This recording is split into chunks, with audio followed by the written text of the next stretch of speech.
கர்த்தரும் இரட்சகருமாக இருக்கிற ஆண்டவராகிய இயேசு கிறிஸ்துவின் இனிய நாமத்தினாலே உங்களை யாவரையும் வாழ்த்துக்கிறேன். கர்த்தர் மகா தயவு உள்ளவர், கிருபை உள்ளவர். அவருடைய கிருபையும் தயவும் நம்மேல் இருப்பதினால் இன்றைக்கு நாம் ஜீவனோடு கூட வாழ்ந்து கொண்டிருக்கிறோம். கர்த்தர் நம்மேல் பாராட்டின தயவு பெரியது என்பதை நாம் மறந்துவிடவே கூடாது. அவர் செய்த நன்மைகளை நாம் நினைத்து பார்க்க வேண்டும். கடந்த ஆண்டு மட்டுமல்ல, எல்லா நாட்களும் அவர் நம்மை நடத்தின விதத்தை நாம் நினைத்து அவரை துதித்து நாம் நம்முடைய வாழ்க்கையிலே கடந்து போக வேண்டும். தேவன் நமக்கு உண்டு பண்ணியிருக்கிற நன்மை மகா பெரியது என்று வேதம் சொல்லுங்கள். ஆகவே இந்த நாளிலே கர்த்தர் நம்மை நினைத்திருக்கிறார், நம்மை ஆசீர்வதிப்பார் என்பதை நாம் மறந்து போக வேண்டாம். இப்பொழுதும் நம்முடைய தியானத்திற்கு ஒரு வேத வசனத்தை வாசிப்போம். மார்க் எழுதின சுவிசேஷம் 5ஆம் அதிகாரம், அதில் 34ஆம் வசனம். அவர் அவளை பார்த்து, மகளே, உன் விசுவாசம் உன்னை ரட்சித்தது. நீ சமாதானத்தோடே போய் உன் வேதனை நீங்கி சுகமாயிரு. இந்த சம்பவத்தை நாம் எல்லாரும் நன்றாக படித்திருப்போம், அறிந்திருப்போம். இங்கு ஆண்டவர் சொன்ன ஒரு வார்த்தை, மிக முக்கியமான வார்த்தை, உன் வேதனை நீங்கி சுகமாயிரு என்ற வார்த்தை. வேதனை என்று சொல்லும் பொழுதே இது நம்ம எல்லாருக்கும் உண்டான ஒரு வார்த்தை. நீங்கள் யாரிடத்தில் பேசினாலும் அவர் சொல்லக்கூடிய ஒரு வார்த்தை என்ன தெரியுமா? ஒரே வேதனையாக இருக்குது. வீட்டுக்குள் போனால் வீட்டில் உள்ளவர்கள் சொல்லுவார்கள், ஒரே வேதனையாக இருக்கிறது. அலுவலகத்தில் இருப்பவர்கள் சொல்லுவார்கள், ஒரே வேதனையாக இருக்கிறது என்று சொல்வார்கள். சிலர் தன் தனிப்பட்ட வாழ்க்கையில் சில காரியங்களை குறித்து நினைத்து, எனக்கு ரொம்ப வேதனையாக இருக்குது இந்த காரியங்கள், இது நடந்திருக்கக்கூடாது, இது இப்படி எனக்கு வந்திருக்கக்கூடாது என்று, ஏன் நடந்தது என்று அதை நினைத்து வேதனைப்படுகிற இன்றைய அநேகர் உண்டு என்பதையும், அதில் நாம் ஒருவர் என்பதையும் நாம் மறந்துவிடக்கூடாது. பலருக்கு பலவிதமான வேதனை. சிலருக்கு நோய் வேதனையை தருகிறது, சிலருக்கு கடன் வேதனையை தருகிறது, சிலருக்கு வீட்டில் உள்ள சில பிரச்சனைகள் அவளுக்கு வேதனையை தருகிறது. ஆகவே வேதனை தாங்க முடியாமல் சிலர் தற்கொலை செய்து கொள்வதும் உண்டு. சிலர் வேதனை உச்சக்கட்டத்தை தாண்டும் பொழுது, இனி இந்த உலகத்தில் வாழ்ந்து என்ன பிரயோஜனம் என்று நினைத்து மரிக்கவும் துணிகிறார்கள். சிலர் என்னுடைய தலையெழுத்து, நான் வேதனைப்பட்டு தான் ஆக வேண்டும் என்று சிலர் அந்த வேதனையிலே வாழ்கிறார்கள். சிலர் என் வேதனையிலிருந்து என்னை ஆண்டவர் நிச்சயம் என்னை தூக்கி எடுப்பார், என்னை வாழ்க்கையை மாற்றுவார் என்கிற விசுவாசத்திலே போய்விடுகிறார்கள். அப்படிப்பட்ட விசுவாசத்தை தான் இன்றைக்கு நாம் பார்க்க போகிறோம். ஒரு பெண்ணுடைய விசுவாசம் அவள் வேதனையே புரட்டி போட்டுச்சு. அவளுடைய மகா கொடிய வேதனை. வேதத்தில் நம்ம பார்க்குறோம், இந்த பெண்ணை பார்த்து தான் கர்த்தர் சொன்னார். இந்த பெண்ணுடைய வாழ்க்கையை பார்த்தீங்கன்னா, 12 வருஷமாய் பெரும்பாடு உள்ள ஒரு ஸ்திரீ. 12 வருஷம் பெரும்பாடு உள்ள ஸ்திரீ. பெரும்பாடு என்றால் அவளுடைய உதிரம், ரத்தம் போய்கொண்டே இருக்கும். கிட்டத்தட்ட 12 வருஷமாக அந்த வேதனையில் வாழ்ந்த ஒரு பெண். 12 வருஷமாகவே இந்த வேதனையிலேயே மூழ்கி போயிருந்தவள், அந்த வேதனையில் இருந்தாலும் அதிலிருந்து வெளியே வர அவள் விரும்பினாள். அவள் வெளியே விரும்புவதற்கு அவள் செய்த காரியம் என்ன தெரியுமா? மருத்துவர்களை அணுகினாள். பொதுவாக நம்முடைய சரீரத்தில் நோய்கள் வரும்பொழுது நாம் மருத்துவர்களை அணுகுவோம். என்ன இருக்கும் என்று டாக்டரிடத்தில் கேட்போம். டாக்டர் இந்த காரியங்களெல்லாம் சொல்லுவார், மாத்திரைகளை கொடுப்பார், சுகமாகிவிடும். இது எல்லாருக்கும் நடக்கக்கூடிய ஒரு இயல்பான விஷயம்தான். அதே போல தான் இந்த பெண்ணும் தன்னுடைய உதிரப்போக்கத்திலிருந்து, இரத்த போக்கிலிருந்து விடுதலை பெறுவதற்கு அநேக வைத்தியர்களை நாடினார் என்று வேணும் சொல்லுவோம். நிறைய டாக்டர்ஸ், ஒரு டாக்டர் இல்லை, பல டாக்டர். நாமும் அப்படி செய்வது உண்டு. சில நோய் மாறுவதற்கு இந்த டாக்டர் பார்த்தாது, அந்த டாக்டர் பார்த்தாது, அந்த டாக்டர் போய்கிட்டே இருப்போம். பார்த்தீங்களா, கடைசியில் ஏதோ ஒரு டாக்டர் கொடுக்குற மாத்திரை சரியாயிடும். அதுபோல் இவளும் அப்படி முயற்சி செய்திருக்கிறாள். அவட வேதா தான் சொல்லுது, அநேக வைத்தியர்களால். அப்போ அப்படின்னா எத்தனை வைத்தியர்களை மருத்துவர்களை இவள் பார்த்திருப்பாள். அப்படி என்றால் இவள் வேதனை மாறவில்லை என்றுதானே அர்த்தம்.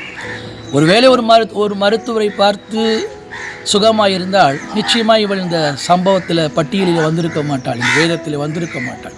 ஆனால் அவள் அநேக வைத்தியர்களால் மிகவும் வருத்தப்பட்டுன்னு போட்டிருக்கு. வருத்தப்பட்டுன்னா அநேக வைத்தியர்களை அவள் சந்தித்தும் அந்த நோய்க்கான தீர்வு கிடைக்காதனால வருத்தப்பட்டுன்னு போட்டிருக்கு. அப்படின்னா துக்கப்பட்டு கவலைப்பட்டுட்டான்னு அர்த்தம்.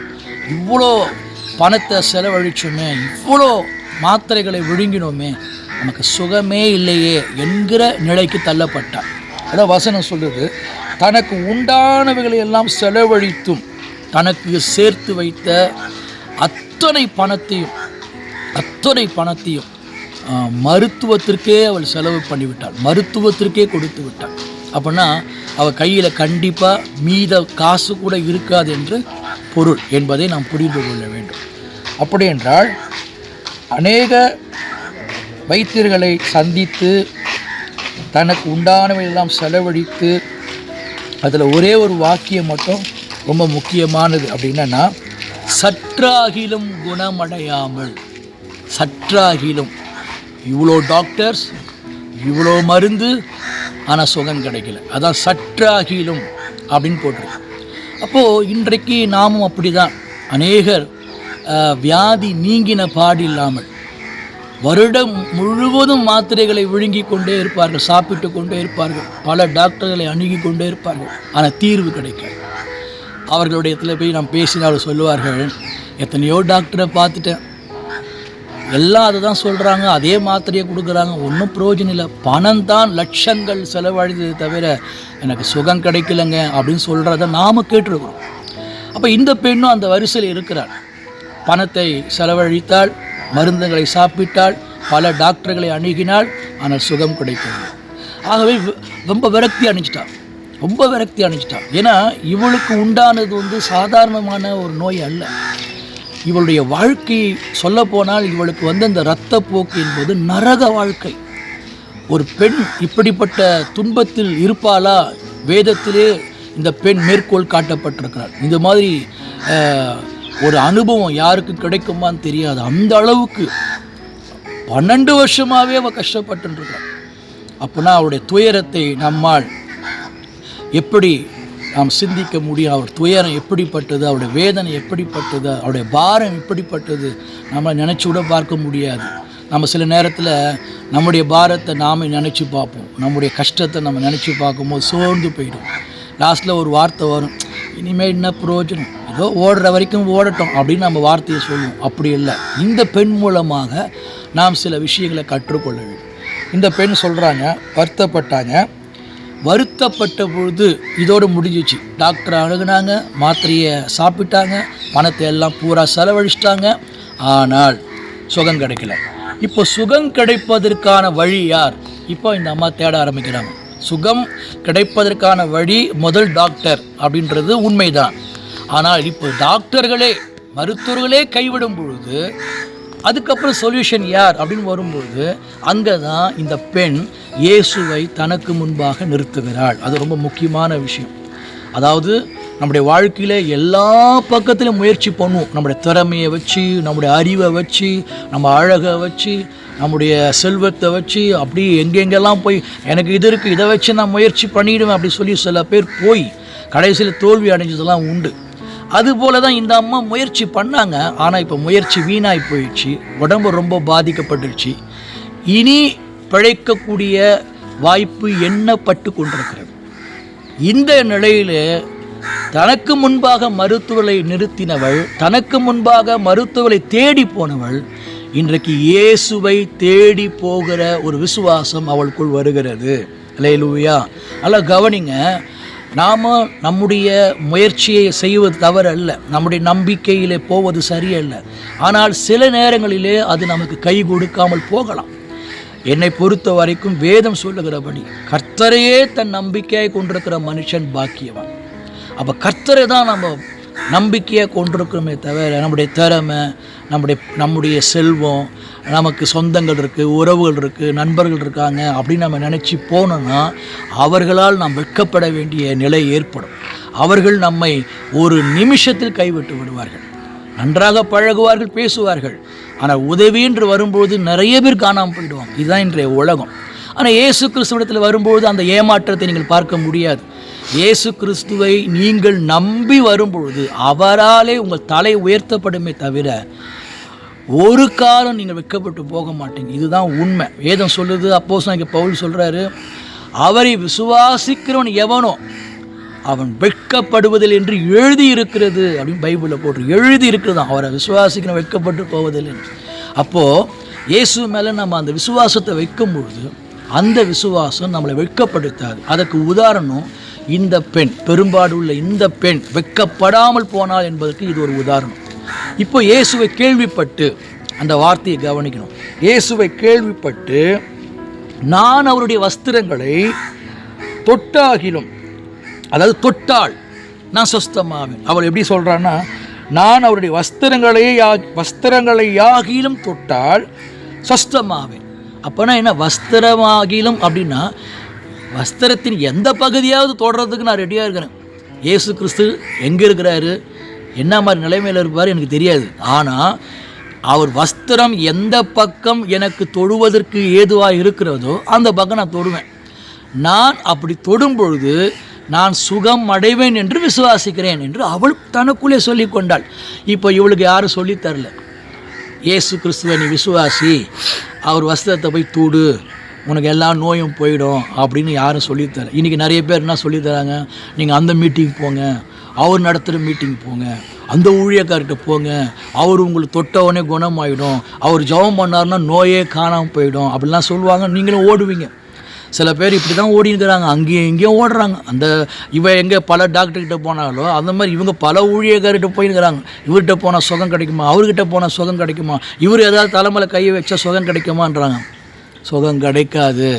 விசுவாசம் என்பது தேவன் மேல் வைக்கிற ஒன்று, மனிதன் மேல் வைக்கிறது கிடையாது.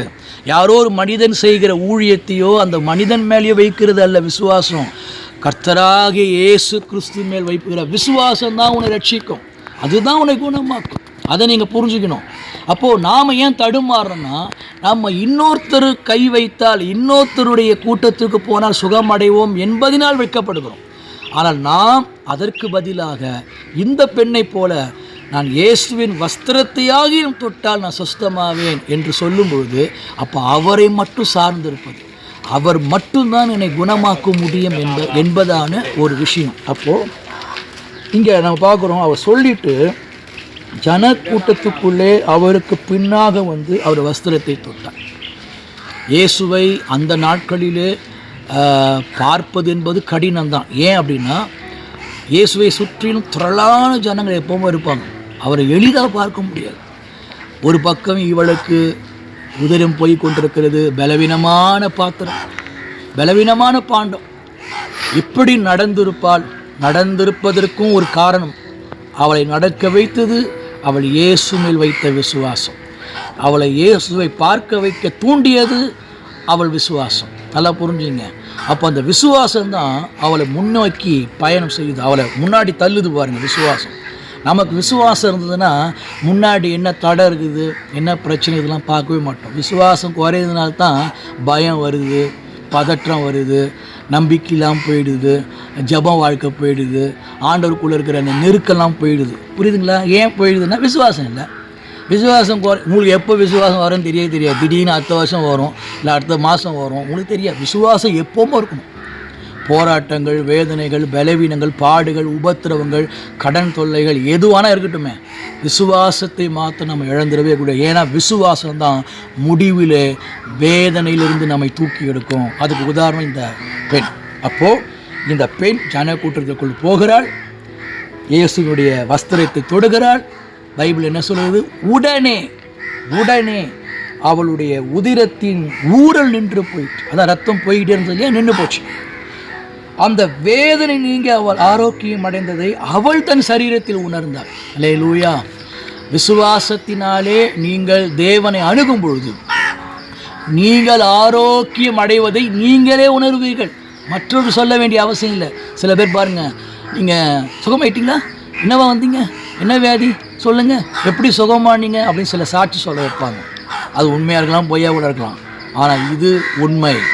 இங்கே அவளே உணர்கிறாள். எப்படின்னா, இயேசுவின் வஸ்திரத்தை விசுவாசத்தினாலே தொட்டதினாலே தன்னுடைய உதிரம் நின்று போனதை உணர்ந்து அவள் ஆச்சரியப்படுகிறாள். அவளுக்கு ஒரு வாழ்க்கையில் சொல்ல முடியாத, விவரிக்க முடியாத ஒரு ஆனந்தம்.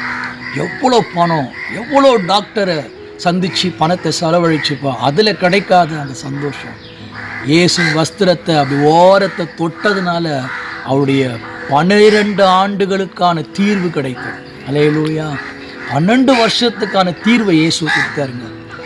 அதுபோல் உங்கள் வாழ்க்கையில் நான் பல வருஷமாக கஷ்டப்படுறேங்க, 1 2 இந்த கடன் அடைக்கிறதுக்கு நான் பல வருஷம் கஷ்டப்படுறேன், இந்த நோயில் நான் பல வருஷம் கஷ்டப்படுறேன், நான் வேலை இல்லாமல் பல வருஷம் கஷ்டப்படுறேன், நான் இந்த பிரச்சனையில் மீள முடியாமல் பல வருஷம், வேதனையில் மீள முடியாமல் பல வருஷம் நான் கஷ்டப்படுறேன் அப்படின்னு சொல்கிறவங்க எல்லாருமே உண்டு அல்லவா?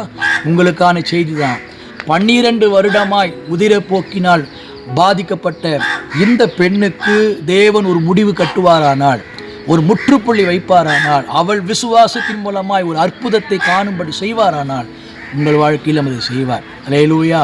அவள் சுகம் அடைந்த பிறகு இயேசு அவளை பார்க்க ஆசைப்பட்டார். ஆகவே என்னை தொட்டது யார் என்று கேட்டார். உடனே அவள் பயந்து இயேசுவிடத்தில் வந்தாள். வேதம் என்ன சொல்லுகிறது? தன்னிடத்திலே சம்பவித்ததை அறிந்த அந்த ஸ்திரீயானவள் பயந்து நடுங்கி அவருக்கு முன்பாக வந்து விழுந்து உண்மையெல்லாம் அவருக்கு சொன்னாள். 33ஆம் வசனத்தில் உண்மையெல்லாம் சொன்னாள். அப்போ என்ன உண்மையை சொல்லியிருப்பா? ஆண்டவரே, நான் 12 வருஷமாக இரத்தப்போக்கில் இருந்தேன், உங்களை தொட்டா குணமடைவேன்னு சொல்லி நான் விசுவாசத்தில் வந்தேன். அந்த விசுவாசம் எனக்கு இன்றைக்கு ஒரு அற்புத சுகத்தை எனக்கு தந்துடுச்சு, உங்களால் நான் சுகம் பெற்றிருக்கிறேன் அப்படின்னு சொல்லியிருப்பார். உடனே இயேசு என்ன சொன்னார்? என்னை மீறி ஏன் தொட்ட, என்னை கேட்காம ஏன் தொட்ட அப்படிலாம் சொன்னாரா? இல்லை. அவர் சொன்ன வார்த்தை ஏன்னா அவருக்கு தெரியும், இப்படிப்பட்ட ஒரு பெண்ணை நான் சந்திப்பேன், அவள் என்னை சந்திப்பாள் என்று அவருக்கு தெரியும். அவர் தேவன் அல்லவா? தன்னை தேடி வருகிறவளை பற்றி அவருக்கு தெரியாதா? இந்த உலகத்தை படைத்தவருக்கு தெரியாதா நம்முடைய வேதனை? அவள் வேதனை அவர் அறிந்ததினால் சொல்கிறாரு, அவர் அவளை பார்த்து, மகளே, உன் விசுவாசம் உன்னை ரட்சித்தது, நீ சமாதானத்தோடு போய் உன் வேதனை நீங்கள் சுகமாயிருங்க சொன்னார். அல்லேலூயா. அப்போது வேதனை நீக்குகிறது யார்? சமாதானத்தை கொடுப்பவர் யார்? அற்புத சுகத்தை கொடுப்பவர் யார்? ஆண்டவராக இயேசு கிறிஸ்து என்பதை மறந்துடாதீங்க. அதனால் உங்கள் விசுவாசத்தை அவர் மேலே வைங்க, வேறு எது மேலேயும் வைக்காதீங்க. இயேசு கிறிஸ்து மேலே மட்டும் விசுவாசத்தை வச்சு நீங்கள் முன்னேறி போங்க. நீங்கள் பல காலமாய் பல ஆண்டுகளாய் அவஸ்தைப்பட்டு கொண்டிருக்கிற உங்கள் நோயிலிருந்து அவர் உங்களை விடுதலையாக்குவார். அல்லேலூயா. படுத்த படுக்கையாக இருக்கீங்களா? நோய் தீரலை, மாத்திரை மருந்து தான் செலவாவது சொல்லி வருத்தப்பட்டு இருக்கீங்களா? ஆண்டவராக இயேசு உங்களை குணமாக்குவார். வேலை இல்லாமல் பல வருடங்களாக கஷ்டப்பட்டு கொண்டிருக்கீங்களா? ஆண்டவராக இயேசு உங்களுக்கு சிறந்த வேலையை கொடுப்பார். உங்கள் குடும்பத்தில் பல பிரச்சனைகளா, பிரிவினைகளா, கணவன் மனைவியாய் பிரிந்திருக்கிறீர்களா, குடும்பமாய் பிரிந்திருக்கிறீர்களா, குடும்பத்திலே இன்னும் வேதனை தீர்ந்தபாடு இல்லை, அதே கஷ்டங்கள் இருந்து கொண்டே இருக்குது என்று சொல்லுகிறீர்களா? அந்த வேதனையை நீக்க ஆண்டவராக இயேசு உங்களுக்காக நிச்சயமாக ஒரு அற்புதத்தை செய்வார். இந்த பெண்ணுக்கு உதவியவர், இந்த பெண்ணுடைய விசுவாசத்தை கனப்படுத்தியவர் உங்களையும் கனப்படுத்துவார். உங்கள் வேதனை நீங்கி சுகமாயிருக்கும்படி கர்த்தர் உங்களுக்கு கிருபை செய்வார். அல்லேலூயா. அவரை விசுவாசியுங்கள், அற்புதத்தை காணுங்கள். கர்த்தர் தாமே உங்களை ஆசீர்வதிப்பாராக. ஆமென், ஆமென். God bless you.